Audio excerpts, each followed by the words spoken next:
It's me, Brianna, and you're listening to Are We Caught Up Yet? Marvel Edition. Today, as always, I am joined by my friend Sam. You can find us on youtube.com/SaveTheGameMedia and podcast services. If you want to show Save the Game Media some extra love and get early access to all of our content, you can find us at patreon.com/SaveTheGameMedia. But tattoos is all I'll say. How are you today, Sam? Very stressed, very busy, as always. Big embargo-y day tomorrow, so yeah, trying to cross finish lines and get as much stuff ready for launch as possible. Yeah.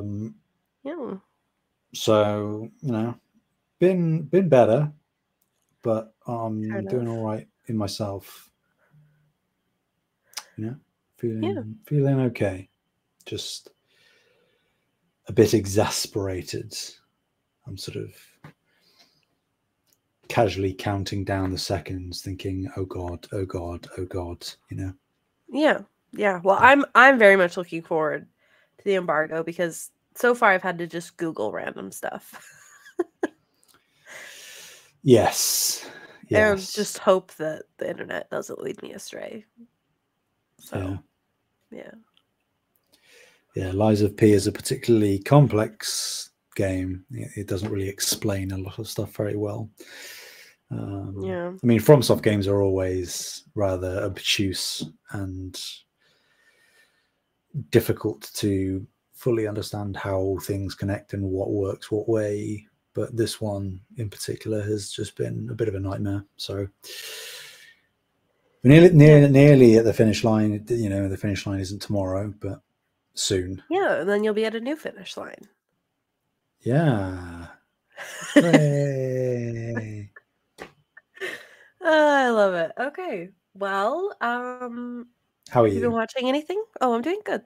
Thanks for asking. Good. Well, I'm slightly stuffy still. I did get sick because of reasons, probably just from traveling. But yeah, I am doing okay for how disappointed I am that I don't have a new tattoo, but I'll survive. You'll manage. You'll get there eventually. Yeah. I mean, the tattoo artist isn't upset with me, which is, I guess, all I can really ask for in this situation. And they are not local to my area. So they said that they would put me at the top of the list next time they come to San Francisco, but that's not until next year. So, okay. Yeah. Kind of a cow bummer, but yeah. What have you been watching, if anything?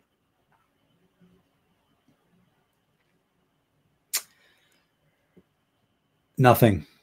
Really? Nothing on like during dinner or Apple TV Plus or anything like that? Nope.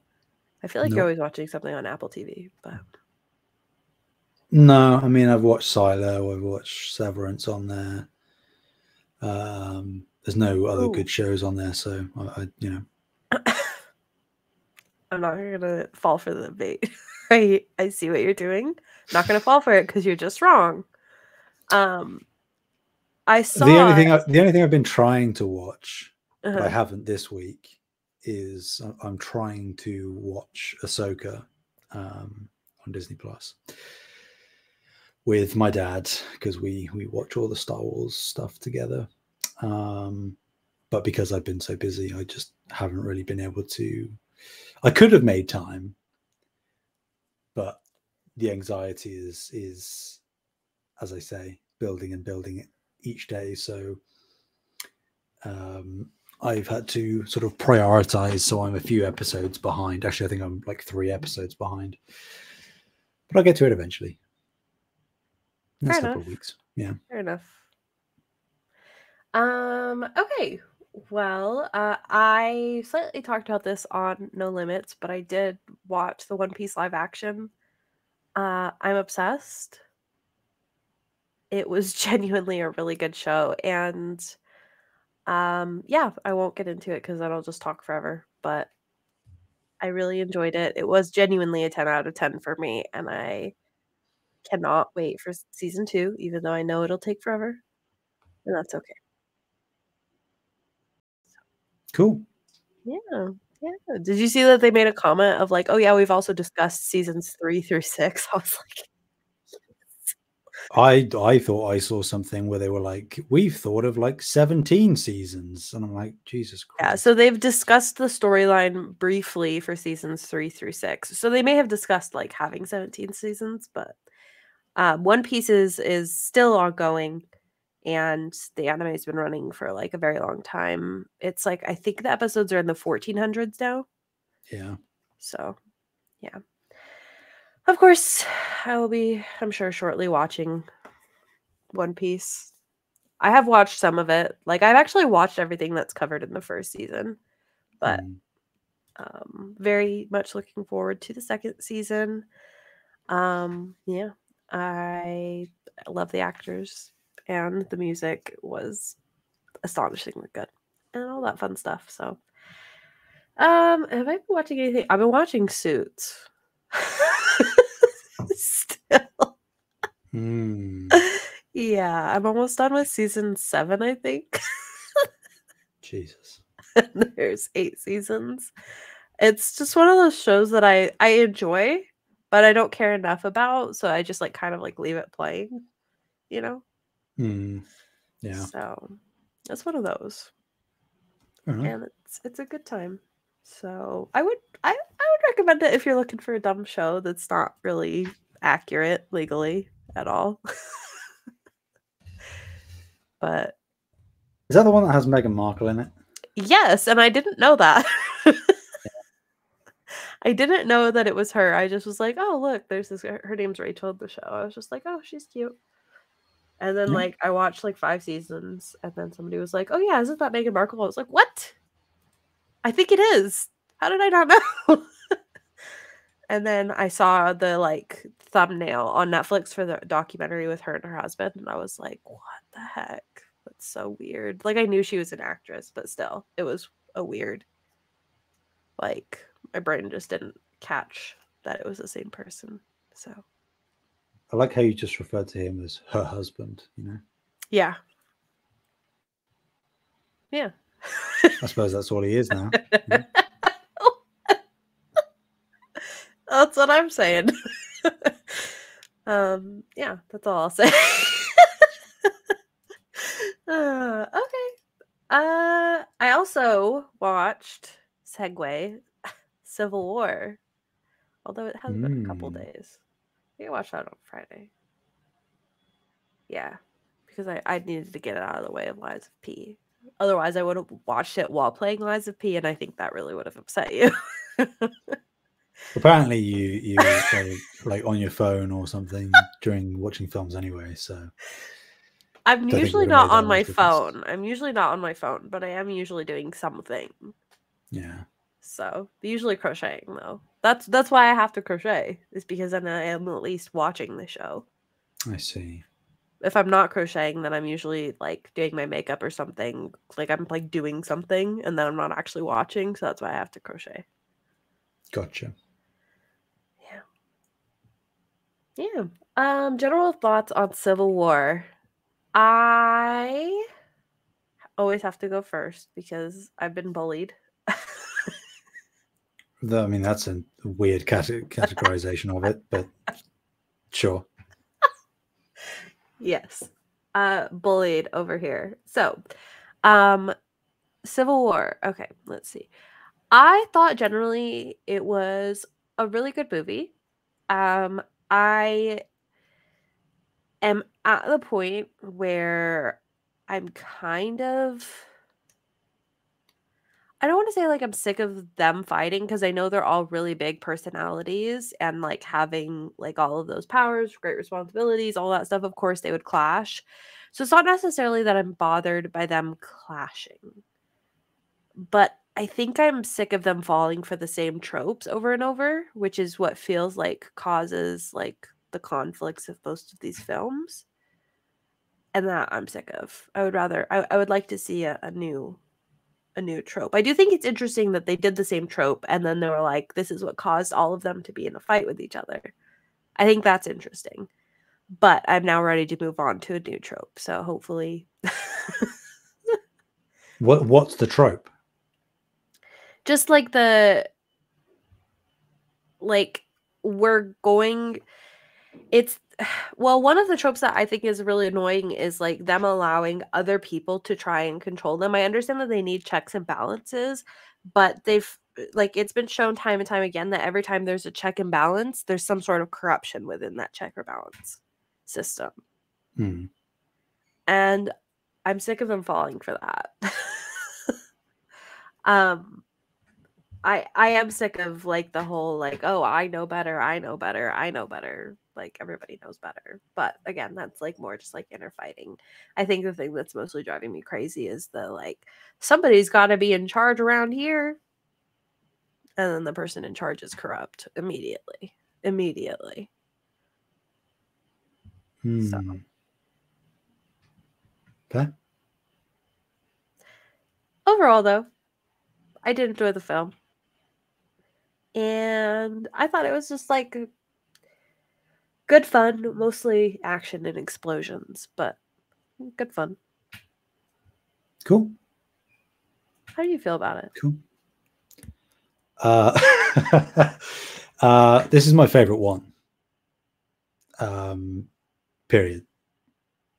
Your favorite Marvel film? Yeah, period. Interesting. Because I think it's a perfect encapsulation of pretty much everything that I love about the franchise.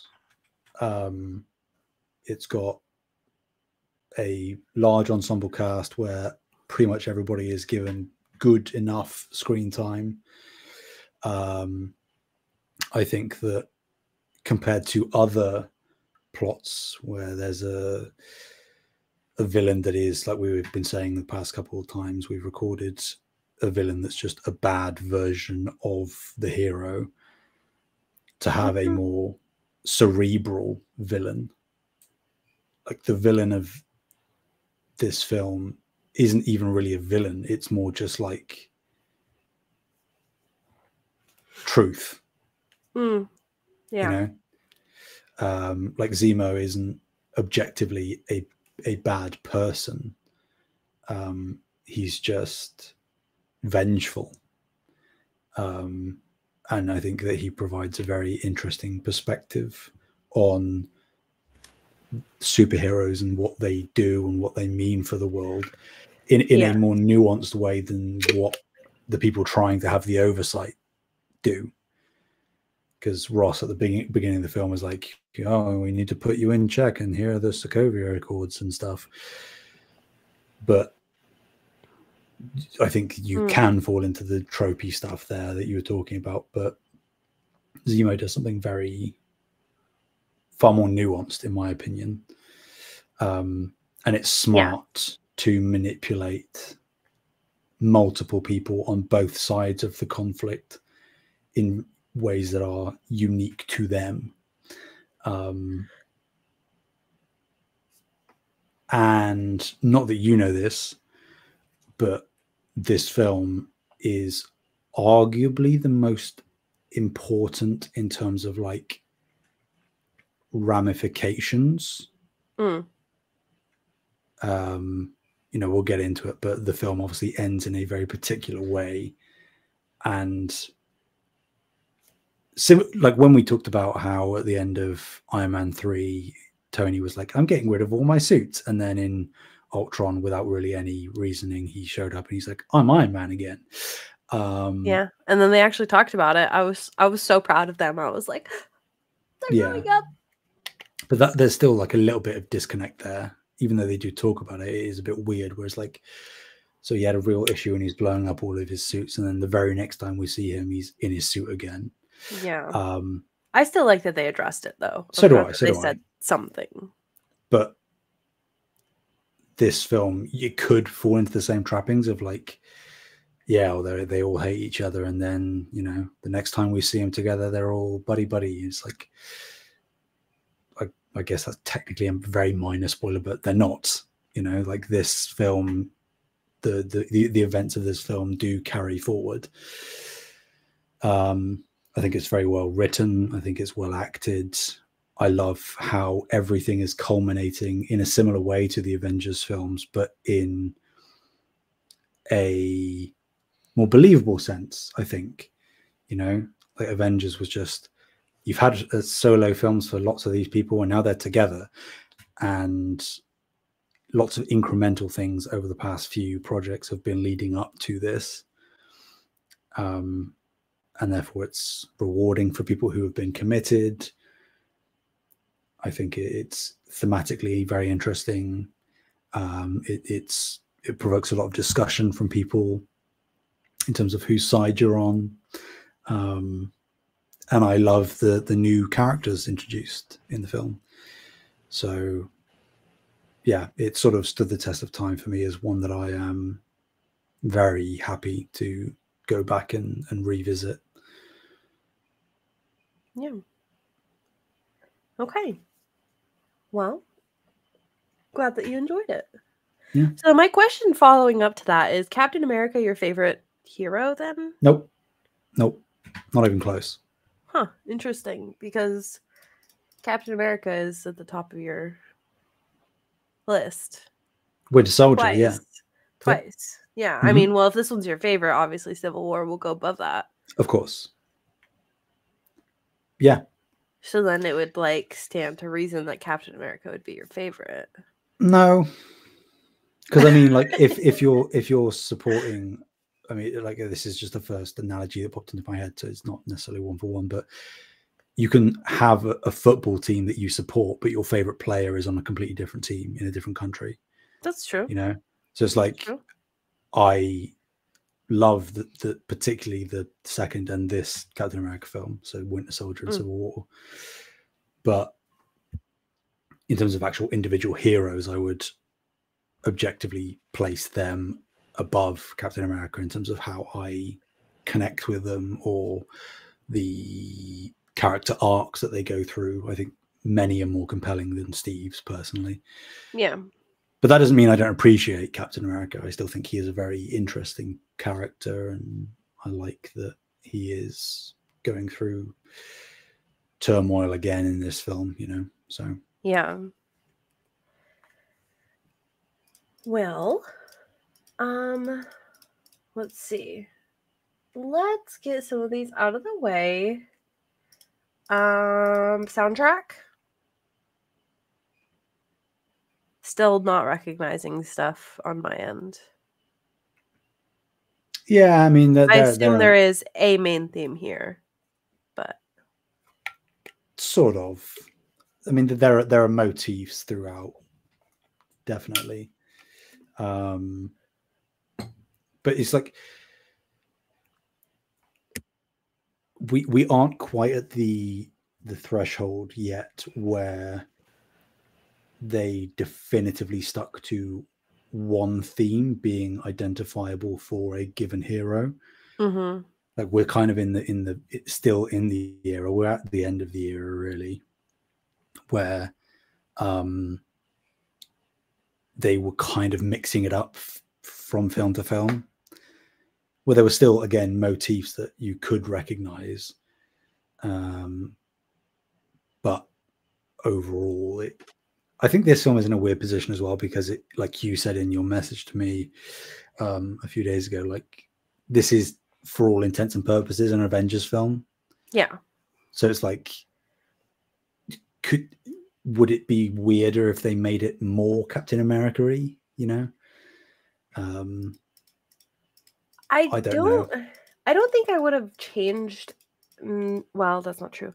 I don't think there's much that I would have changed with this film. But I was just curious, like, if they had said, like, they changed literally not a single thing about this film and just said that it was called Avengers Civil War, like, how that would have changed, like, the perception of the film. You know? I mean, it probably would have made a bit more money, just because the Avengers name, brand recognition as an IP is I mean, we are in the era where the MCU was like beginning to peak at this point, like fever pitch. So this was big. And obviously, like in the lead up, even before the trailers came out and stuff, we knew that like Black Panther was going to show up. We knew that Spider-Man was going to be there, which is obviously a massive thing. So like the hype around this film in particular was skyrocketing. I don't know that it would have changed much. And people do argue that, I don't know how much I agree with it, but people do argue that this is technically still like a Captain America film because he's like the main character. But I get it because a lot of it is told from his perspective, but I wouldn't say that he's necessarily like the main character. Because I mean, it's a 2 leading man role thing, right? Yeah, like that. It's as much Downey's film as it is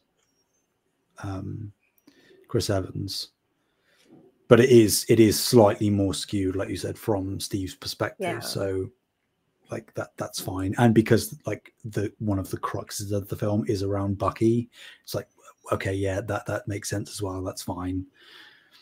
I also wonder if like they purposefully named it Captain America to slightly skew the audience's like opinions towards Captain America, like, oh, this is a Captain America film, you're supposed to be on his side kind of thing. That's an interesting idea. I don't know that really would have been a point of contention, because again, you wouldn't be conscious of this, but the marketing leading up to this was like everybody pick a side. Like there were hashtags trending. Oh, interesting. It was like Team Iron Man, Team Cap. People were like standing hard for their team even before the film came out, and then obviously it carried on afterwards to this day. Even like, so what team were you on? What team are you on? That's not fair. I always answer first, and I'll answer first. I am definitively on Tony's side. Interesting. Okay. And I know that because the film is skewed from Captain America's perspective, and technically Steve is the more altruistic of the two in terms of, you know, we need to stand on our own and stuff.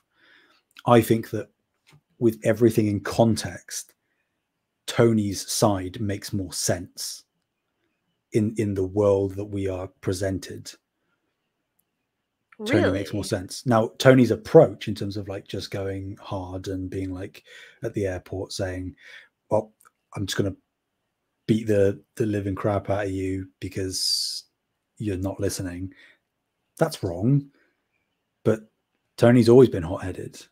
But if I had to fight on one of their sides, I would have definitively been on Tony's.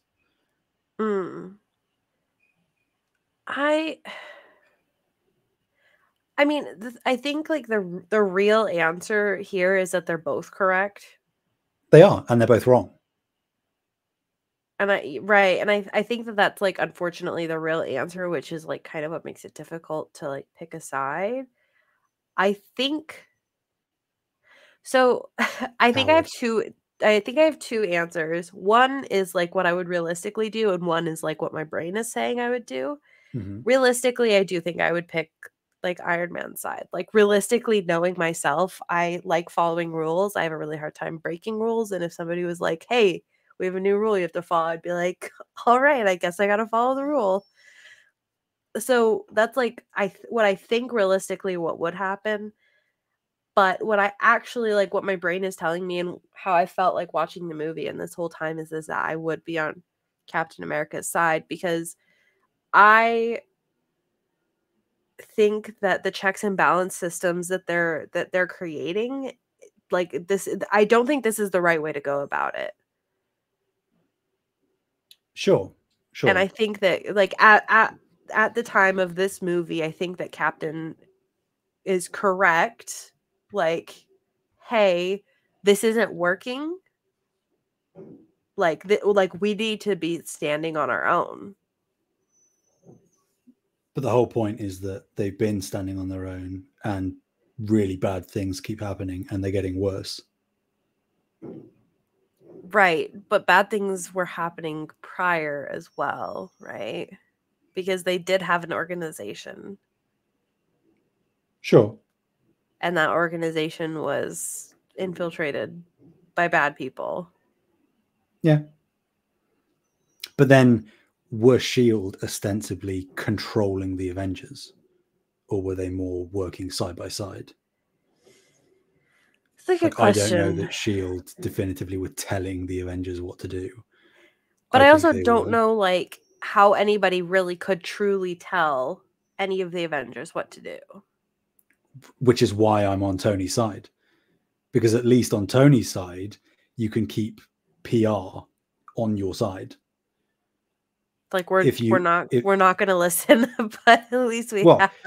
if you're on Cap's side, you will very quickly be painted as a fugitive, as they are, as criminals. Because from the public side, and I'm viewing it as if this is a real lived-in world, right? Right. If you are a civilian in the world of the MCU, you've seen aliens blow up New York, which granted, blow up a fair bit of New York, which granted the Avengers stopped. You see them crashing massive helicarriers into Washington, which granted some of the Avengers stopped. A literal city being blown off the face of the map. Which that one was their fault for sure. Pretty much, yeah. I mean, yeah. You know. I feel like the other two were slightly unavoidable. I mean, yeah, the Scarlet Witch inciting incident at the start of the film is bad, but it wasn't. I mean, I guess the argument is that it doesn't matter whether it was a deliberate act or not. It's like if there is blowback and collateral damage, how can you justify that? You know, just because they might be doing something good, that doesn't necessarily, the ends don't necessarily justify the means. Right. So then what's the alternate solution then? That is a good question. But like they say in the scene where they're all discussing, sat around, I think it's Black Widow, Natasha. I think she's the one that says, if we have at least one hand on the wheel, we can still steer. You know, and when Tony and Cap sat down talking and Cap's about to sign the papers, Tony's like, this is just paperwork. Like, if you sign this and you like get them off our ass, we can figure it out. Like, it's not a black and white thing. We can tweak stuff. Yeah. But again, like you said, the way that he goes about it and of course, locking people up, like, you know, jailing people, like all that fun stuff. Like, yeah, I mean, the jailing thing wasn't his idea. You know, he wasn't involved in that. But like, you know, I think that talking about Sokovia in particular, I mean, it's the Sokovia Accords, because that is obviously the most disastrous of any of the events that have happened thus far. You know, you have the woman confronting Tony at the beginning of the film about her son that got killed, and technically Sokovia was his fault more so than anybody else's because he created definitely Ultron. Was. Yeah. So it's like, I can understand why he might be a bit hasty to try and get things back under control. And I also wonder if he's like not, I don't want to say running from the responsibility, but running from the blame. Because if somebody else is in charge, quote unquote, like even if they're still making other decisions, then like it would be less his fault. I guess that is an argument that could be made, but like Tony does say in the film that we need to be held accountable, because if there isn't any oversight, then we're no better than the bad guys, because they just become vigilantes at that point.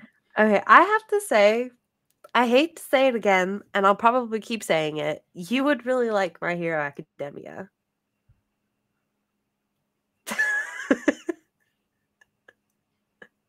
And I'm so serious because My Hero Academia tackles a lot of these issues in a really, really interesting way. Because their whole society is built around quirks and like heroes existing. Like heroes is just a job that they have. Maybe, potentially. Never say never. Never say never, but there you go. There's an example for you. Yeah. For recommendation I've made. There you go. There you go. Okay. But okay. like, I think that is just to sort of round that out. It is a debate that is still going to this day of who was right and whose team are you on, and and I think the real answer is that like nobody is like you said, nobody's right, nobody's wrong. Like just kind which of is why I think this film issues. is so great, because it presents two completely contrasting ideologies that are both completely logical, and you can empathize with both. Yeah, I think what I enjoy most about the arguments of this film is that like they don't just show you like, hey, this person feels this way, this person feels this way. Like they literally show you like this is how we got to this logic, right? So like Captain America, like you kind of see like he's seen that he's been like his powers or whatever you want to call it have been used like not necessarily for evil, but like to do things that he wasn't even really aware of happening and stuff like that. Yeah. So like his powers have been abused, like, and he doesn't trust people, and that's kind of how he came to this conclusion, which is interesting because if you were to take like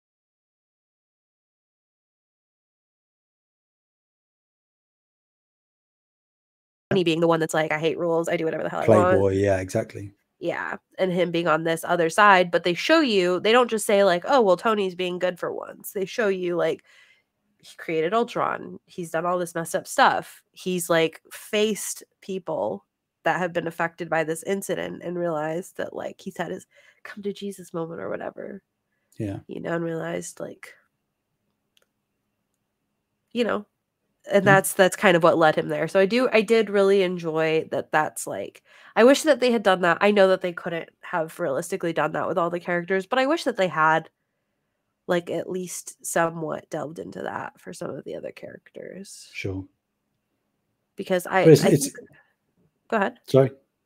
Finish off. No, I was just gonna say, like, I think that there's a couple characters that I would argue would be on the other side, but yeah, well, I mean, you see someone switch sides during the film, right? Because and even like in the fight scene at the airport, like people are saying you have moments where there's like stop pulling punches. It's like they're all friends. They all deeply care about each other. Obviously, some more so than others. Yeah. They don't want to fight each other. Yeah. But they feel that they have to. And obviously then there are some players that don't really have skin in the game in terms of the accords, but are more there out of happenstance. Like, and they just they happen to end up on one team because the somebody on the opposing team has what they want or is who they want. So it isn't just like, I agree with Iron Man, so I'm on his team. It's like there is some nuance in there as well, which I appreciate.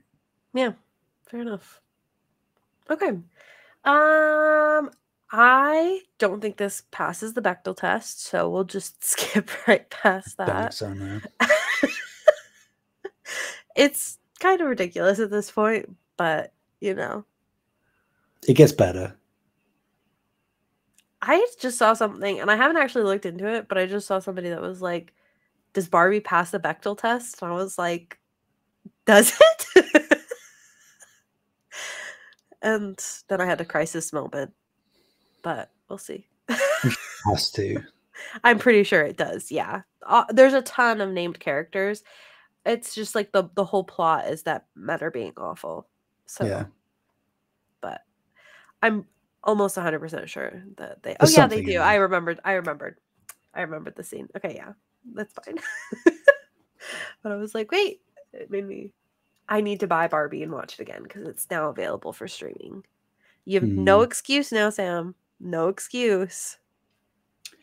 Yeah, and just I'm really busy that day. I'm ill, so. Well, it happened last week. So were you ill last week? Yeah. What day? That day as well. All of them. That one. Okay. All right, let's see. How do I want to tackle? I feel like I don't want to do characters on this because I think there's too many characters and that'll take us forever. I was beyond excited to finally see Black Panther. If I had been with somebody, probably fangirled, I probably would have been like, oh my god, look who it is, Black Panther. But I was by myself, so sometimes I do fangirl with my cat, but she obviously doesn't get very excited about things. Yeah. She's just like, okay. And I was very excited to see Spider-Man. It was a little weird being so far gone from that version, or I guess that like Tom Holland being so young.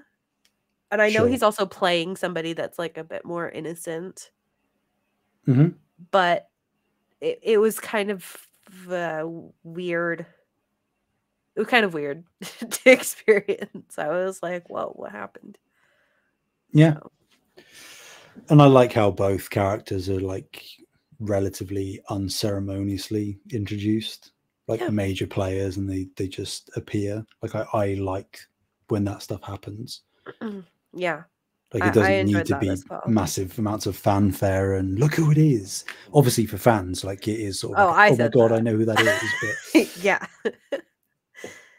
For Spider-Man to just be, it's iconic now amongst fans, but just to get the splash screen of Queens and just to have him walking into a flat as Peter, and it's not like, hi, I'm Peter Parker. An apartment.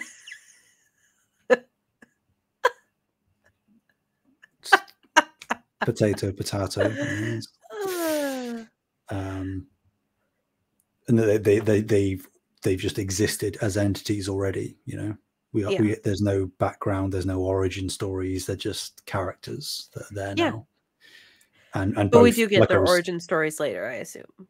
No, at least somewhat. No, really. No. Well, I mean, technically, we don't get a. My name's Miles Morales. Let's do this one last time. I love Spider-Verse. I want it tattooed on the inside of my eyeballs. No, we don't. I mean, technically, if we want to be specific, we got Black Panther's origins in this film because he wasn't right, but like Black Panther, not as the character that we see, but like the Black Panther history, like obviously predates that moment. Yes, of course, yeah. But I really I think I would have really enjoyed seeing his dad in the Black Panther suit. I think I would have enjoyed that. It's a very slimming suit, it's very flattering. Yeah. You just know that the old man has claws.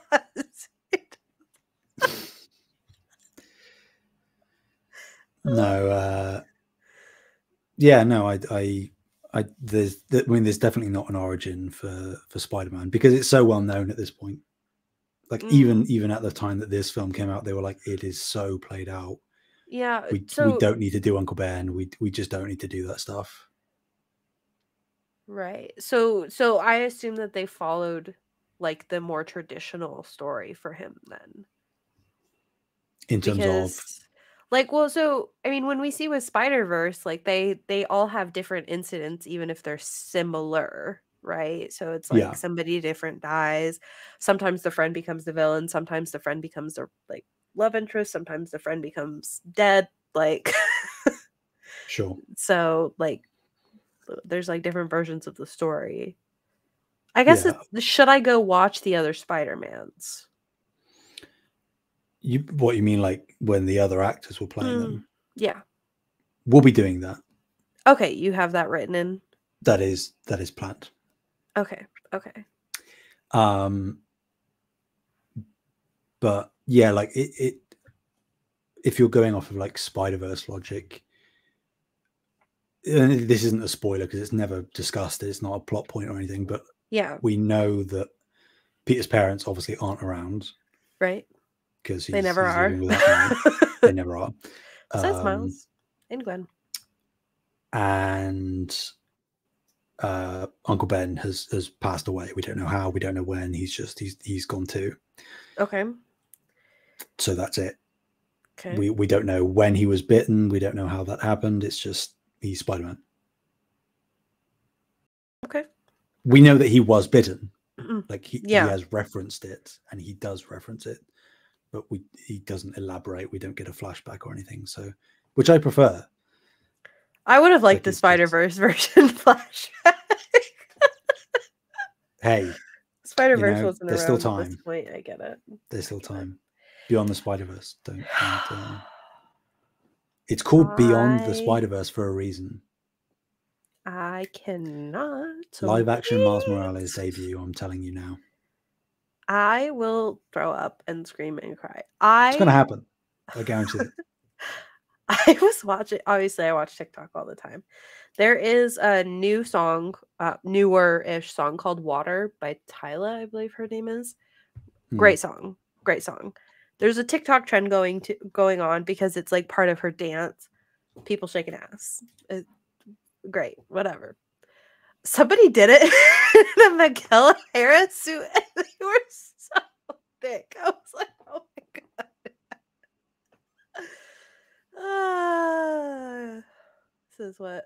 This happened to me since I watched Spider-Verse. God damn it. I can't wait until I get my Miguel O'Hara sweater.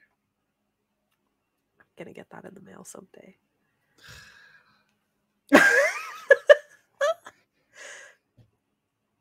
I'm nothing if not a simp at heart. Hey, no judgment. That's fine. I'll have to find that video and send it to you, and then you can be shocked as well, because I was like, damn, dude. I think I've got all the imagery in my head that I need for that, to be honest. I promise you don't. I promise you.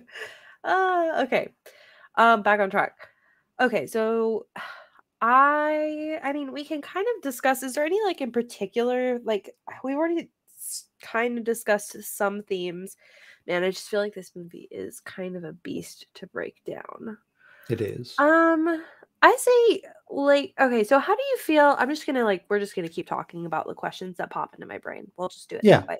Yeah, let's just go informal. How do you feel about Black Widow being on, first of all, being on the side of Iron Man? And then how do you feel about her switching?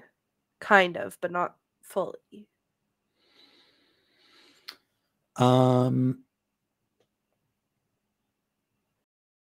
I think it makes sense. Okay. I think if anybody was to switch sides, it would be her. Right. And not because she's a woman or anything. And, no, hormones and stuff. It's not. I'm not saying that. It's like, one, she's a spy, so she's used to playing both sides. Right. And there are like fan theories that are suggesting that she was technically always on Cap's side, but was playing into being on Tony's side to I don't think I agree perspective with that. and information and stuff. I don't agree with that either. But I think that, you could argue that because of the events of like Winter Soldier and stuff, where S.H.I.E.L.D. was revealed to basically just be Hydra, and how that has sort of shaken her own faith in leadership, oversight, whatever. I get that, but I would still come back to the same kind of argument that Tony is making the entire film, where it's like, if even just if we're talking on a basic perception level rather than reality, if we don't have even the illusion of structure that is including people outside of ourselves that have superhuman abilities in whatever form, we can very quickly have the public perception of us turned on us. Whereas if we are even just technically under the oversight of a governing body, to whatever extent they have control over us, that is far easier to control. I think, at least like Black Widow says, at least if you have one hand on the wheel, you can still steer. Yeah, that's true. Whereas Cap is saying, well, we could technically still have both hands, but then you're going to be in like a high speed pursuit the entire time, because people will be coming after you and blaming you for every single thing. Do you think that the Accords shifts the blame away from them? Because let's say that they all sign, like, just for kicks and giggles. They all sign, no problem. Mm-hmm. But then they still have to do something because they have to save the world. Of course. Right. So then whether it's something that the people who run and make the decisions were the ones that were like, yeah, this is the right answer, whether that's the truth or not, do they then not take the blame? Because I would argue that they're going to take the blame anyways. Yeah, they will. I think right? That's a completely fair point. Like, Accords or not, signing or not, blame will be shifted by some people onto the Avengers, because they are often the inciting characters that are causing the destruction, intentionally or not. And Zemo is the embodiment of that, right? Like, his family dying technically wasn't at the hands of any of the Avengers, but ostensibly them as an ideal is the thing that led to his family dying. Yes. Technically, you could argue it was technically Tony's fault because he made Ultron, but still, like, you have to take steps to get to that judgment.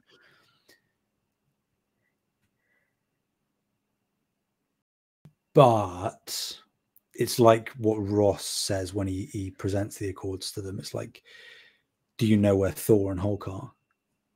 And they're like, no. So, well, do you know how much trouble I'd be in if I lost track of 2 weapons of mass destruction? Yeah. Which are ostensibly what Hulk and Thor are. Yeah. Like, they are capable of blitzing entire cities, if not more, if they wanted to. So, like, again, within the context of the world, I think that the Accords, even if they are relatively shallow and hollow in the grand scheme of things in terms of how operations are handled, the illusion of oversight and structure, I think, would, in theory, lead to the civilian populations of the world that the MCU exists in feeling safer, even if the reality wasn't any different, which I don't think it would be. Like, again, going back to what Tony said of, like, once we sign, we can tweak the paperwork, we can change the wording. It's like, this is just a formality. This is basically for appearances. All those kinds of documents are like living documents. Like, they're not like hard and fast. Mm-hmm. But still, so I don't know. It's tough. It's complicated. Mm-hmm. It is definitely a complex issue. Okay, interesting. Well, I think that Black Widow is probably the person that I have the most difficulties with this film. Interesting. Which is why I asked how you felt about it, because I don't want to say she's necessarily acting out of character, but I would have liked to see more of, like, her specifically. I would have liked to see like the reasoning behind stuff, like the way we get for Iron Man and Captain America. Like, sure. I think I could have used a little bit more, like, this is why she is where she's at. I understand, like, when you're talking about it, that makes sense, but it's not necessarily all shown, or at least I could have used a little bit more. Yeah, like, my headcanon for how your copium. I think it's logical deduction And obviously I've had years to think on this, so it's an unfair conversation. But the way I've always viewed it, or at least for many years have viewed it, after seeing it a few times, is, you know, Winter Soldier, they were together. You know, they were working together. They took down Shield Hydra together. Yeah. And they learned a lot about each other and trusted each other in that film at the end of the day, which is something that was very difficult, particularly for Natasha to do, you know? Yeah. Just because of her past and who she is as a person. She's not very trusting at all by nature. So I think that on the surface, when she is presented something like the Sokovia Accords and the argument that Ross makes initially, I think that the logical step, as you said, might be to be on the Tony side of things, where signing the Accords is maybe the best bet, because otherwise you're stepping into the unknown. And don't forget that even though Black Widow has been like somewhat of a free agent in the past, she has always operated under oversight. Yeah. She's always working had that with structure. Shield. And before Shield, she was like an assassin for a corporation or whatever. Yeah. So like that makes sense. And then my headcanon is that because of the events of Winter Soldier, she understands and trusts Steve. So the longer that this Civil War thing goes on and the longer that Steve doesn't relent, I think she understands that Steve has to have that conviction for a reason. Yeah. I mean, there must be a reason that he's doing it. So she doesn't necessarily fully switch sides, but she makes sure that Steve can do what he needs to do, whatever that is.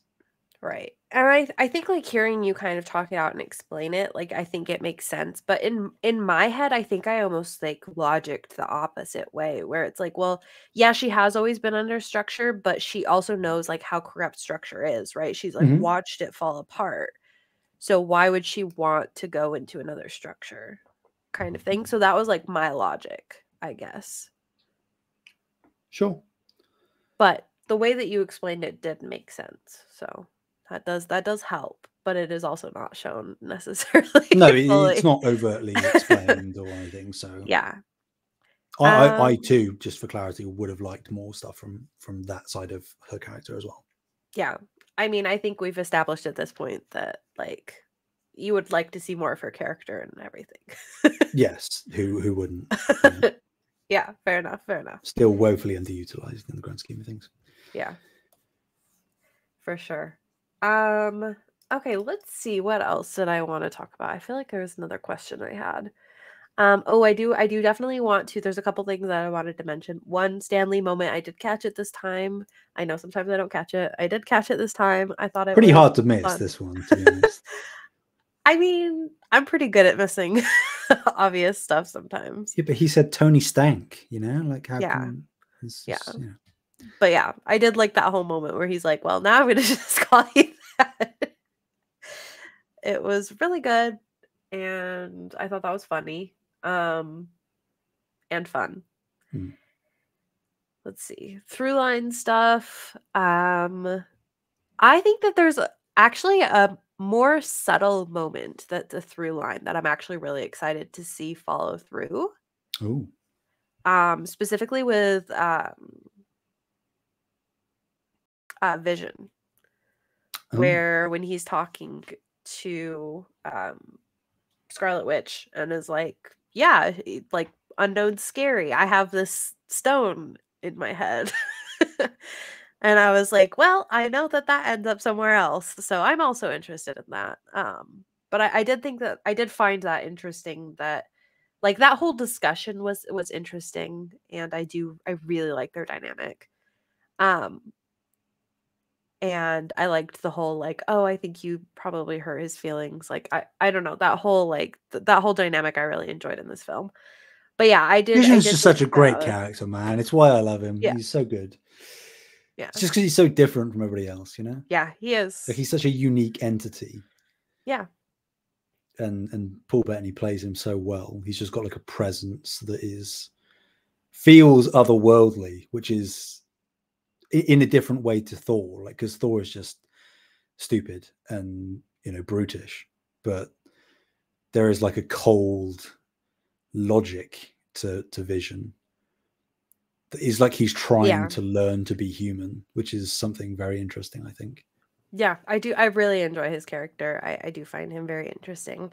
But yeah, I'm very interested to see what happens because I haven't seen much about like the Endgame, but I don't remember seeing anything like Vision. I don't remember seeing Vision at all, which makes sense because like if that's what's making him function, then it wouldn't make sense for him to be around. So, who knows? Do you think that was an interesting through line that was maybe one of the easier ones to miss? Or maybe it is obvious and I'm just silly. I think it's obvious, but it is also easy to miss because it's like in one line of dialogue. Yeah. Like there's again, that's sort of what I like so much about this film is that there's so much character interplay, and they don't really linger on any of it too much. There's just lots of little moments between different sets, different pairings. Yeah. But yeah, like obviously it's hinting towards the larger thing, and we by default kind of have a good idea of what the thing in his head is on a even just a basic level. Yeah. So yeah, no, it's I like it. And you know, maybe a little hint of a flame between him and Scarlet Witch, maybe, who knows? You think? I didn't catch that at all. Well, I mean, like he saved her he saved her in the bus in Ultron, and then you know, he was cooking for her, and then whilst they were fighting in the airport, he like was cradling her because she was hurt, and that's what made him distracted and shoot and accidentally hit Rhodey.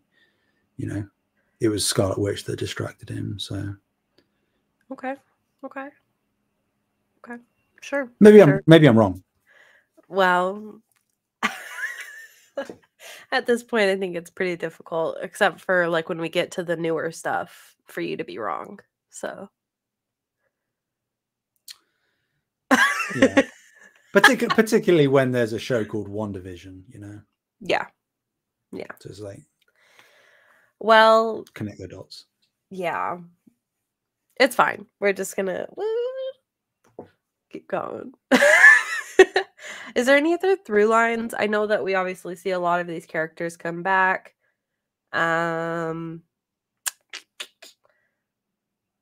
can't think of anything else. Oh, besides like obviously like I think Thor is doing something. And I think we'll probably see that later. Maybe. But maybe. I don't. I mean, we know Hulk buggered off in that jet at the end of Ultron. Who knows where he went? Probably to just another random country to just hang out. Maybe. He doesn't seem to be doing a lot most of the time. But when he does, oh boy, you know about it. You know, it's like he's Hulk. Yeah. Okay. I think that's it for. Is there any other themes or characters or moments in the film that you wanted to mention? I know that you said you enjoy this one. Captain America knew that Bucky killed Iron Man's parents, and that is unforgivable. Really? Yeah. What makes you say that? Well, because if Steve's whole argument is hinged around the idea of trusting one another to keep each other in check without oversight, how can that not be hypocrisy when he's actively lying to one of his best friends? That's not lying. That's withholding information. It's the same thing, right? Not necessarily. I mean, it kind of is. I think if he, I would disagree, because if he had flat out said no, he didn't, and then we found out later that he did, that's flat out lying, and I think that that's much, much worse than him just not saying something.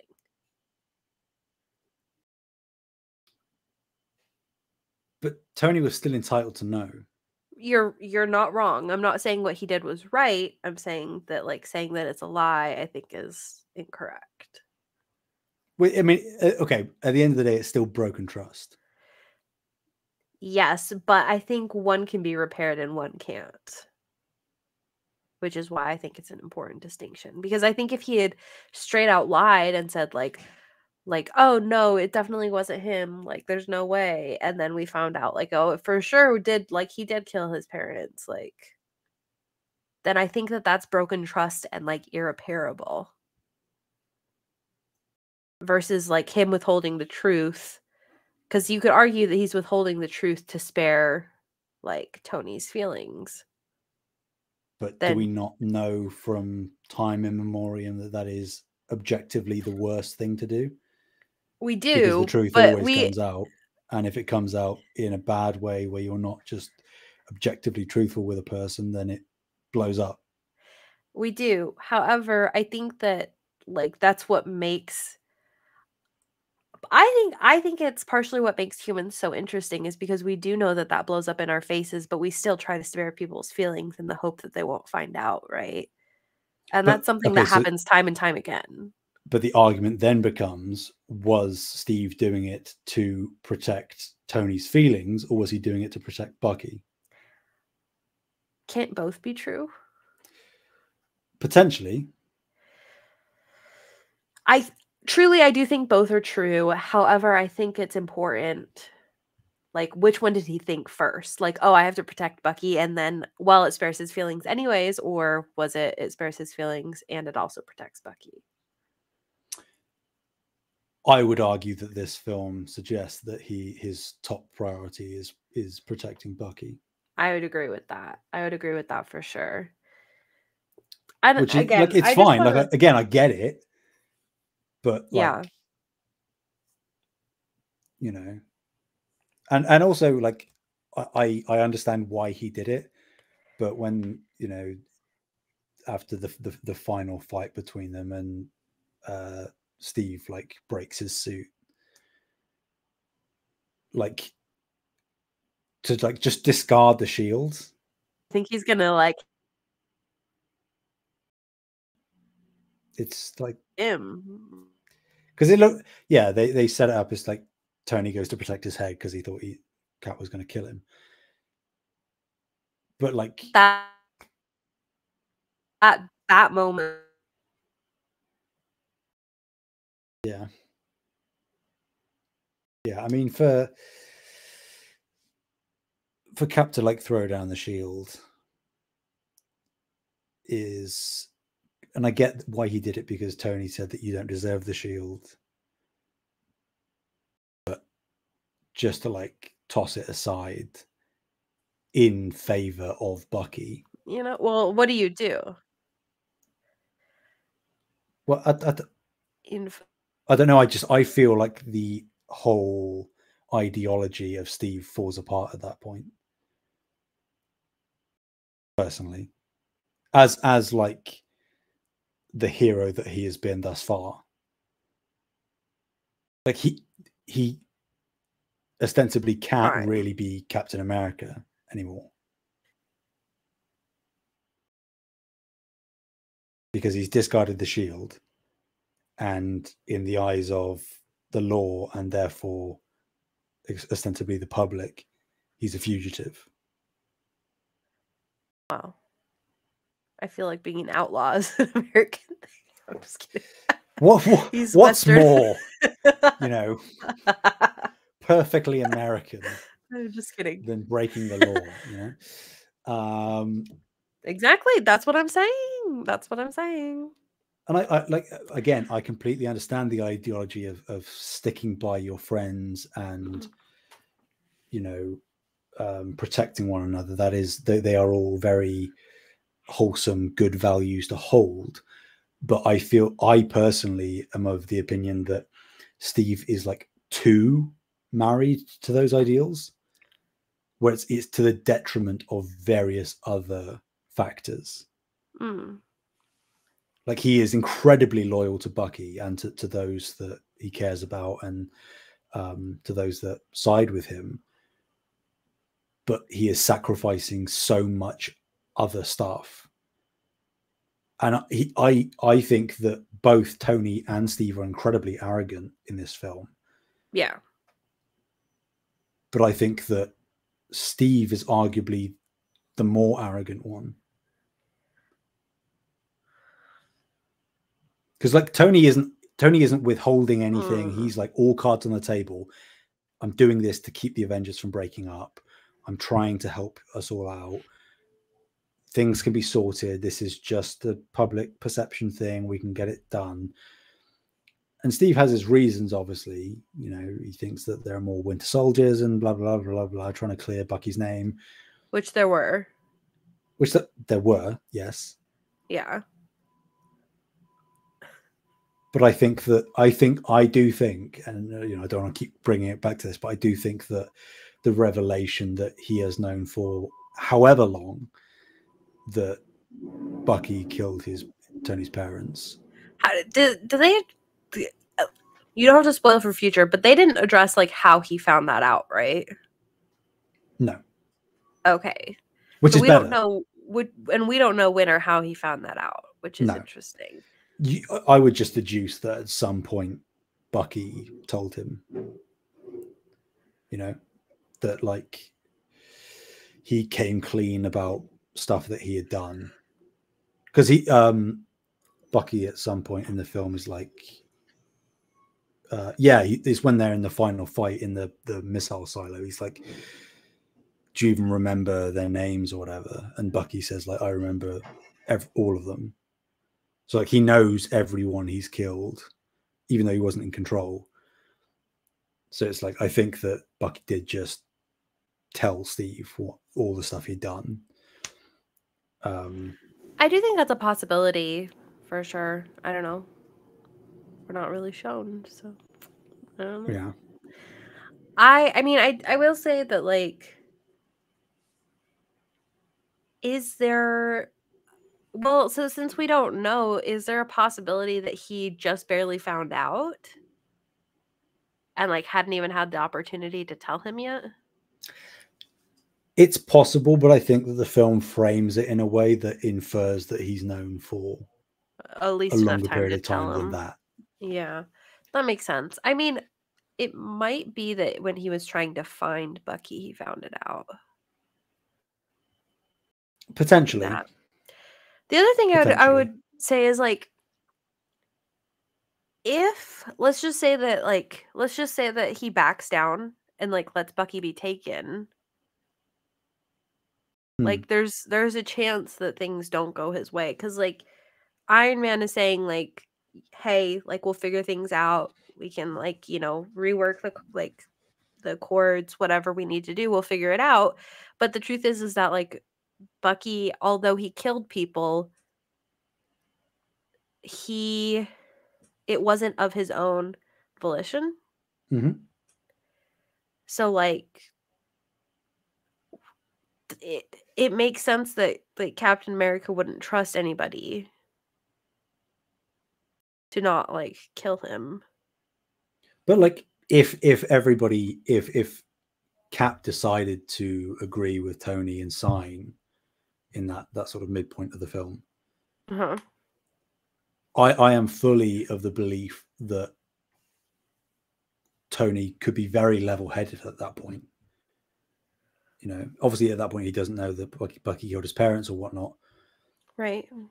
But still, I think that if Bucky had remained in custody and whatnot, it's not like they couldn't have found out all the secrets of the Winter Soldier program regardless, because they could have. Mm-hmm. So, like, Bucky probably would have been fine because he would have had multiple people of, at times, differing perspectives and opinions vouching for him at the end of the day. Right. But then we get back to the eventually, like, Tony finds out that, like, he killed his parents. Yeah, which is like, there's never a good time, but that's still better than just never telling them. Right. I'm not saying that they shouldn't ever tell No, him. I'm not saying that's what you're saying, but it's like you could argue what point in the film would it have potentially made sense to tell Tony? It's like, well, no time. No, I'm not even like, so like, let's say that like Bucky had been in custody and then confesses to that. Do you think that he would have acted any more reasonably?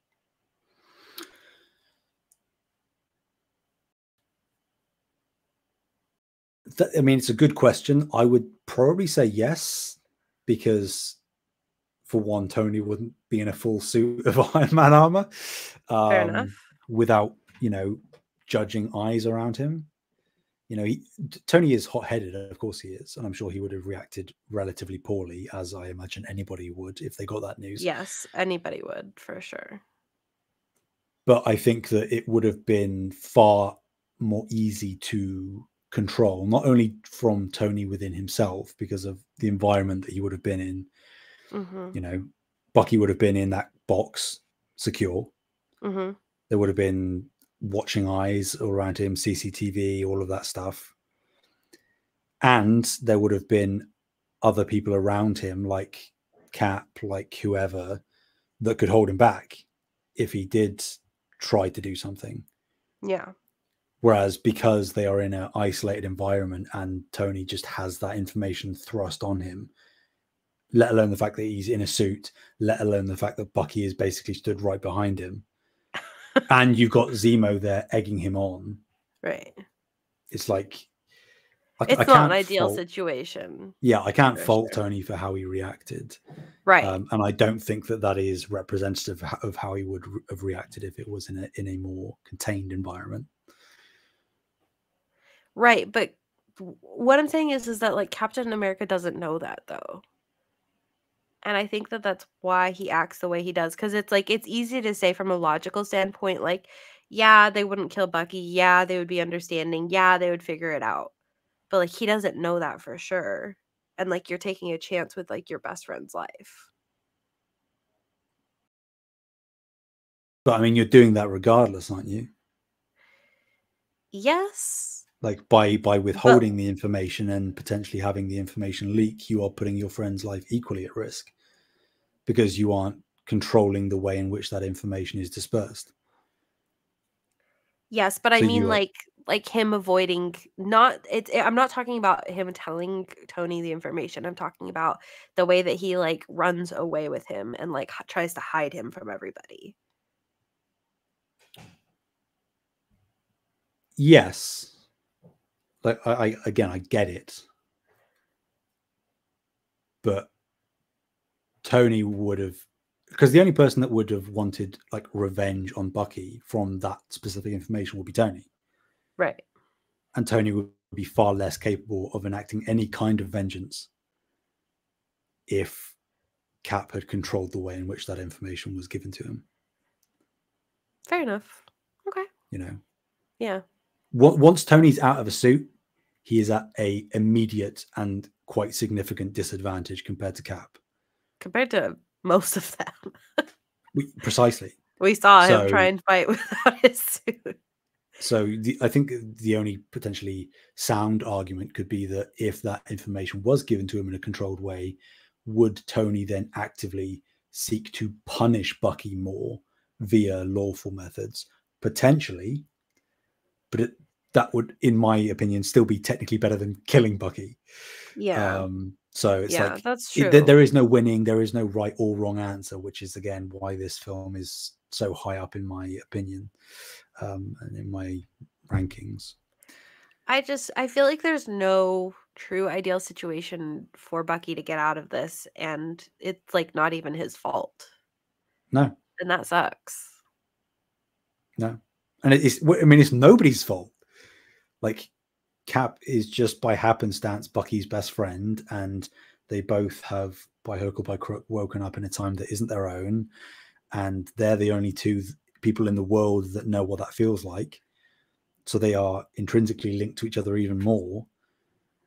And Tony can't help that he is who he is and has had the past that he's had, and that his parents were killed by Bucky. It's like everybody is just in a position of circumstance, and it's just, we are presented in this film with a situation where those circumstances lead to conflict. Yeah. Yeah. Paul Rudd's great, isn't he? You know, we haven't mentioned Ant-Man, but he's great. He's just great. Ant-Man was really great in this film. I did enjoy his, like, he's like, oh my God, you're Captain America. I've been shaking your hand too long. You too, you're great. I feel like that would happen to me. I would get so excited and then I'd be like, well. Yeah, that's what everybody would be like. It's like I'm fangirling incredibly hard. Which is nice, because then that lends into the realism of it all. Like, who do you think you would fangirl the most over? This is real. You're meeting one of the superheroes. Who are you going to fangirl over?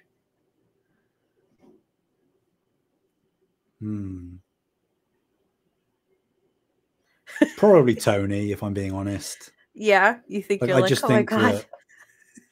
Because and not only just because he's like a cool guy and he's got like this swagger and bravado to him, which is funny and entertaining, but like, if I was in the world and I was a civilian,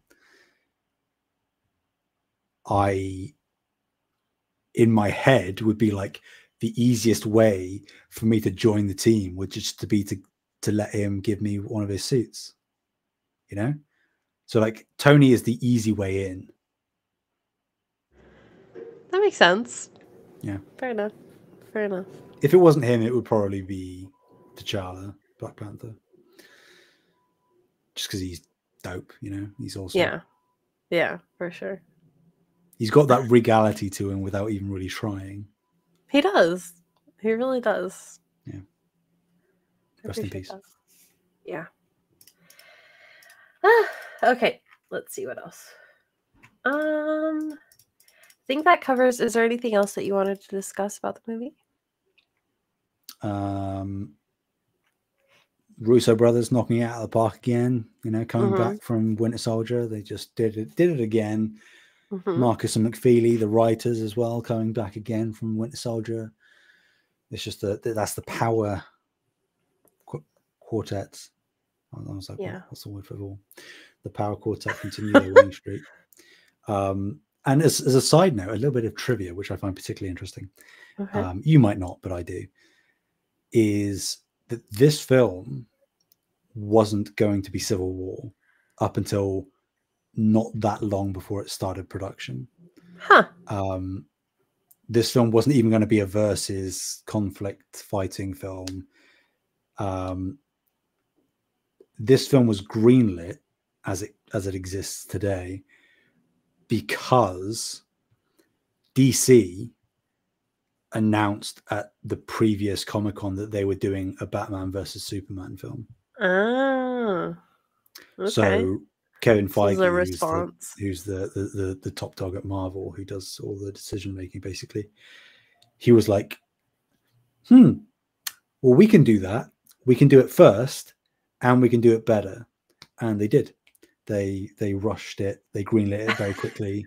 They made the film. They put it out before Batman vs Superman, and it's a better film, and it did better. So I think I'll ever watch Batman versus Superman. No, don't. There is literally a scene in that film where Batman and Superman are fighting, which is a stupid idea in the first place because Superman could just kill Batman. And Batman like has Superman pinned, and Superman is like gasping for air. He's like, "You've got to save Martha," and Batman is like, he's like triggered because his mum's name was Martha Wayne, and Batman is looking down at Superman, and he's like, "Why did you say that name?" And then in comes Amy Adams as Lois Lane, and she's like, "It's his mother's name. It's his mother's name." And then Batman sort of looks at Superman. He's like, in his head, you can tell he's thinking, wait, both of our mums' names were Martha? And that's like an epiphany moment for him that Superman is human. It's atrocious. That sounds really terrible. Yeah. Yeah. Rest in peace. And then they kill Superman at the end of the film. You know. Wow. They literally kill Superman at the end of the film, which is like the dumbest thing that could have ever happened. You kill him in his second appearance. That's like killing Iron Man in Iron Man 2. You know, that's just stupid. Yeah. Why would you do that? I don't have answers for anything about what DC's doing, to be honest with you. I don't think DC have any answers for what they're doing. Yeah, they don't. It's a tire fire over there, and it has been for many years. Yeah. But yes, I thought that was an interesting bit of trivia, that this film very likely could have never existed. So, but it does. I'm glad it does. And it affected all of the other films, it sounds like. Well, not all of them, but you know what I mean. Ripple effect. Yeah, well, I mean, big concepts are introduced, you know, the sort of fracturing of the Avengers, the Sokovia Accords being a thing. We got Black Panther and Spider-Man as active players now. Lots of stuff. Right. Okay. Well, we know your ranking. So yours is Captain America, Civil War, and then Winter Soldier, and then Age of Ultron. For your top 3. Sounds so good so far? Indeed. Okay. Where would I put this? So my top, let's just do my top 5. So Guardians of the Galaxy, Ant-Man, Age of Ultron, Winter Soldier, then Iron Man 3. Mm-hmm. I think I would put this above Age of Ultron just slightly, but definitely below Ant-Man. Interesting. Okay. So what number would that be? Number 3. Oh, my feelings. No, that's fair. That's fair. You can put it wherever you want. It's going to get knocked down too. It's going down to 4 now. Not right this second, but I mean... Well, I mean, of course, the things will shift around, and as new stuff comes in, I guarantee that it will change. But yeah, spoilers. But apparently not for you. It's... Well, there are a couple of films that I haven't rewatched in quite a while. So that might have the potential. But like Civil War isn't going below 2. Put it that way. Okay. But what if it goes doesn't to 3? change the fact that this is still my favorite, even if it's not number 1. Because there might be... What are these ranking lists based on then? Like, hey, it's a fluid I'm not thing. ranking mine off of like what the best film is. Well, I'm incorporating both. Oh, okay. Like, because I think that there is a film that is ostensibly a better film, like nearly perfect, but my love for this film and everything it does slightly trumps it. So think of it more as like a joint top thing then. Okay. You know, but like one will have to take the second spot. Yeah, that's fair enough. Okay. So next we have Doctor Strange ? Is that correct? Okay. Just making sure I've got it right. Yes! I can't wait. I love magic. You'll probably like this film then. I can't wait. Do you think it's going to take my number 1 spot? How much do you love magic? Like, disgustingly so. I love magic a lot. I think it definitely has the potential to then. Okay. Do you think I'll add anybody to my simplest? I don't have anyone from that film on the list. I think it could happen, but I don't really see Stephen Strange as like a character that you can really simp for. But we'll see. It's subjective. Maybe it is. We'll see. These are just my predictions. You know, they're not like the real film. So yeah, for sure. I think I do have, like, I'm not adding anybody to my simplest, but I saw a random clip from a later film. I don't even know what was going on in the clip, to be honest. But Captain America was looking really good. And I was like, damn. So maybe Captain America will get added much later. as of right now, we still only have 2 people, and I haven't seen either of them in quite some time. So, not happy Maybe that'll about change soon. You know, who knows? Who knows? Who knows? Okay. Well, thanks for hanging out with us, you guys. I had fun chatting about this. I do want to give a special shout out to our current patrons. We have Bucky Blue, Amon, Fabulous Brianna, Brianna's mom, Brianna's brother, Brianna's wife, Nikolai at Night, Cypher Primus, Brendan Myers, Marcus O'Neill, Lillian, Mimi J, The Snack Network, David Hotright, Dave Harp, the Xbox Expansion Pass, Alpaca Tom, and Lee Navarro. Thank you guys so much for your support. Really appreciate you guys. If you're listening to this, you can get early access to all of our stuff, just like $1. You get perks, you get your name read. There are other perks you can get for $5 and $10. But if you just join at $1, we'll be one person closer to getting to 1,000 patrons. Which Sam really wants.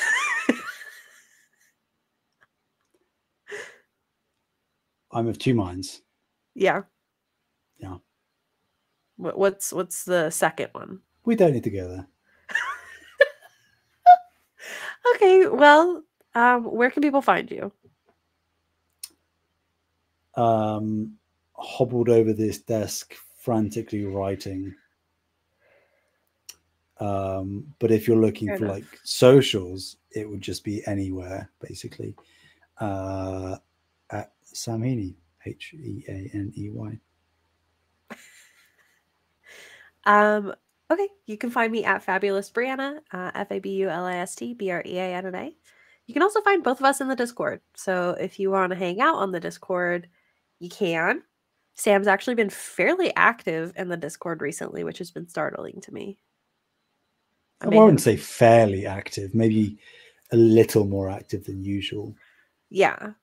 But I mean, that really constitutes to maybe like 5 messages more. I know, which is like more than 0. Yeah. So, yeah, it's been quite startling. So, who knows? Maybe you'll have your comment replied to. You never know what's going to happen. If it's spicy enough, definitely, you know. I'll get back to everyone eventually, but it's just whenever that eventually is. And I will not be held accountable for how long that takes. I'm going to speak from experience. Sometimes he doesn't reply to messages. Don't believe it. Damn, being outed. All I'm saying is most of the time, yeah. But it's not 100%. So, fair. We also do have our Extra Life. I'll make sure that is in the description. For every $10 that you donate, you get entered to win 19 inches of Venom. The collector's edition of Spider-Man 2. 19 inches of Venom over there, huh? Yeah. Not yet. Not yet, but soon. How many inches is your dinosaur? Slamming it right down in front of the camera for everyone to see. Yeah. I don't actually know. I mean, that's a Lego set, obviously, but yeah. I think that is. Give me a second. Let's do a bit of my research. Okay.